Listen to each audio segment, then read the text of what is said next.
Buenos días, o casi ya buenas tardes. Antes de comenzar con la presentación, quería comentar, en primer lugar, que yo no ejerzo en la medicina privada. Sin embargo, la Junta Directiva de la SEC estimó oportuno y por eso me invitaron a que hablara de baremación de costes de procedimientos por ser, hasta ayer, el coordinador del Comité de Asuntos Profesionales. Y, en segundo lugar, quiero agradecer al doctor Joaquín Calatayud su inestimable ayuda para elaborar esta ponencia, ya que me ha facilitado la totalidad de los datos que voy a presentar. Bien, comenzamos con el ejercicio en la medicina pública.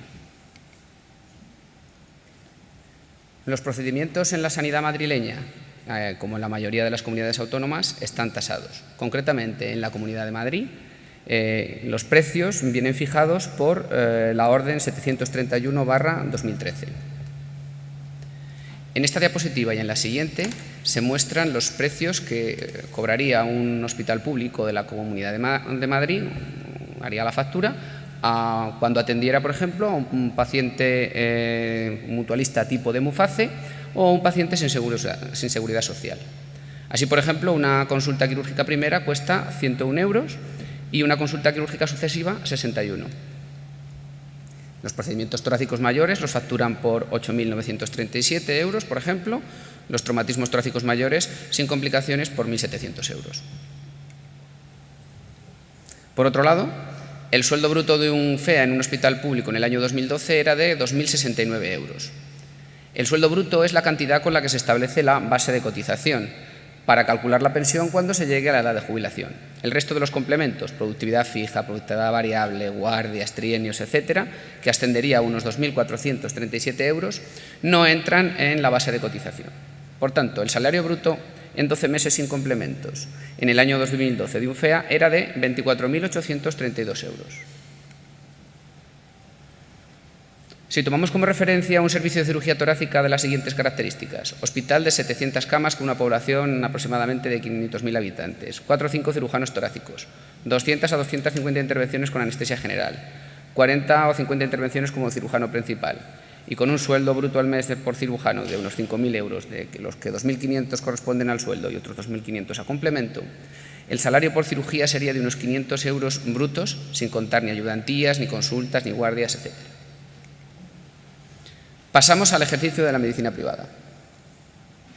Los tipos de contratos para el ejercicio de la medicina privada pueden ser contratos con compañías aseguradoras o contratos con hospitales como autónomo o a través de una sociedad mercantil. La base económica del ejercicio privado de la medicina es el pago por procedimiento o acto médico que se clasifica mediante el nomenclátor aprobado por la Organización Médica Colegial. Este sistema es el empleado por todas las entidades que se mueven en el campo de la medicina colectiva y establece una clasificación por procedimientos quirúrgicos según su dificultad en consultas y visitas, pruebas de diagnóstico, actos terapéuticos e intervenciones quirúrgicas que se clasifican según también su dificultad en grupos que van del 1 al 8. En cirugía torácica no existe el grupo 3. Sin embargo, como veremos a continuación, esta baremación realmente no sigue una lógica médica. En esta diapositiva vemos la clasificación del nomenclátor de cirugía torácica de consultas y visitas. Cada actividad, consulta, revisión, visita al hospital, etcétera, tiene asignado un código mediante el CIE 9. En esta, el de pruebas de diagnóstico, en el que se introducen intervenciones quirúrgicas como la mediastinoscópica como pruebas diagnósticas.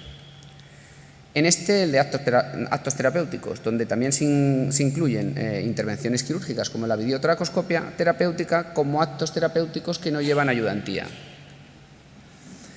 En esta, el de las intervenciones quirúrgicas de los grupos 1 y 2, como la exéresis de una adenopatía cérvico-espinal en el grupo 1 o el drenaje torax-pleural en el grupo 2. En esta, el de intervenciones quirúrgicas del grupo 4, donde se mezclan intervenciones quirúrgicas complejas, como el síndrome vascular de la salida del tórax o opérculo torácico, con grupos de mediana complejidad, como puede ser una toracostomía. En este, el de intervenciones quirúrgicas del grupo 5, donde se equipara, por ejemplo, una hemitiroidectomía con una toracotomía exploradora. En esta, el de intervenciones quirúrgicas del grupo 6, donde se equipara, por ejemplo, una esofagectomía con una timectomía. Y finalmente el de intervenciones quirúrgicas el del grupo 7, lo mismo, se equipara una lobectomía con una tiroidectomía total, y finalmente el grupo 8, donde se equipara una neumonectomía con el trasplante pulmonar. En esta diapositiva y la siguiente se muestran los baremos brutos que paga una compañía aseguradora según la clasificación anterior del nomenclator. Así, por ejemplo, una consulta se paga a 16,9 euros. Recordemos que los precios que factura un hospital público por una consulta son mucho más altos. Concretamente, una primera consulta hemos dicho que se facturaba por 101 euros. Una cirugía del grupo 2, como el drenaje de un neumotórax, 43 euros. Una cirugía del grupo 4, como una mediastinotomía, 135 euros, etc. Pasamos, por ejemplo, al grupo 8, una neumonectomía por 765 euros. A estos datos, en los grupos quirúrgicos, habría que añadir un 30% de ayudantía.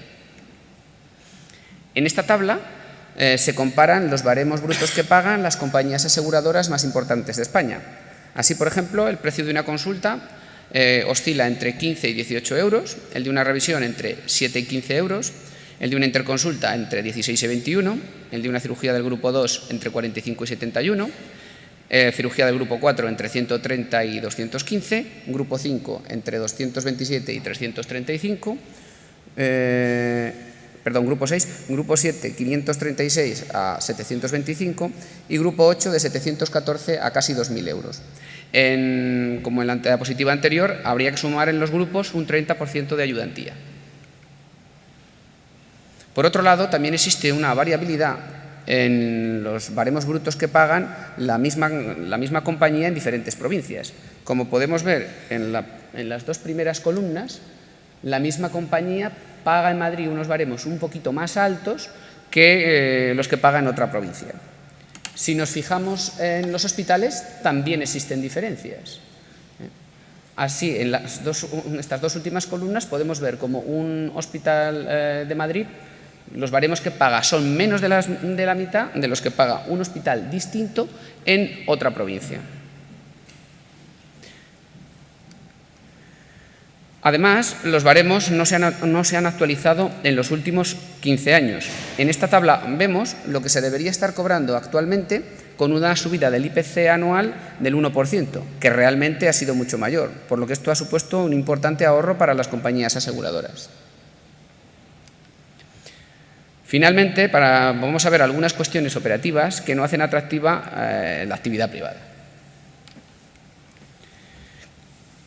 El desembolso anual para poder desarrollar la actividad privada, aunque no se realice ningún procedimiento, entre el alta a la seguridad social o a la mutualidad médica, el seguro de responsabilidad civil, el seguro de responsabilidad civil si se tiene una sociedad mercantil y si se tiene un asesor fiscal, sería de unos 7.000 euros al año. La responsabilidad legal, que en el ejercicio público en la inmensa mayoría de los casos es una responsabilidad administrativa, donde la Consejería de Salud correspondiente cubre la indemnización y la defensa en la vía contencioso-administrativa, mientras que en el ejercicio privado la responsabilidad es individual del médico en el ámbito penal o en el civil y las pólizas cubren la indemnización, pero no la defensa, para lo que hay que sacarse una póliza aparte. La responsabilidad fiscal, que en el ejercicio público implica únicamente realizar la declaración de la renta en el mes de junio siguiente al año fiscal, mientras que en el ejercicio privado implica llevar los libros de contabilidad, realizar los pagos trimestrales de retención del IRPF, cumplir todas las obligaciones con Hacienda en el caso de facturar como sociedad y, por supuesto, también realizar la declaración de la renta en el mes de junio siguiente al año fiscal. Si realizamos el balance económico de la actividad privada, fijándonos únicamente en la asistencia prestada, los ingresos proceden de los honorarios del cirujano más del 30% de ayudantía en la mayoría de las compañías, y los gastos del pago al ayudante y al instrumentista. Con un ejemplo, si por una lobectomía se cobran 825 euros y se pagan 63 euros al instrumentista y 190 al ayudante, la ganancia sería de 571 por una lobectomía. Por tanto, en un año, con 50 intervenciones, la ganancia sería de 28.575 euros, lo que supone unos 2.381 euros brutos al mes. Por lo que el sueldo limpio al mes, después de descontar el IRPF pagado en el mes de junio siguiente al año fiscal, sería de unos 1.310 euros limpios. Por tanto, como conclusiones, podemos decir que se necesita un nuevo nomenclátor de cirugía torácica que recoja los procedimientos actuales, que dicho nomenclátor debería tener el consenso de todos los cirujanos torácicos para posteriormente ser aprobado por la Organización Médica Colegial, que secundariamente se deberían establecer unos nuevos baremos de honorarios que respeten los procedimientos que representen los procedimientos que se realizan y que dichos baremos deberían consensuarse con la mayoría de aseguradoras o al menos con las principales. Muchas gracias.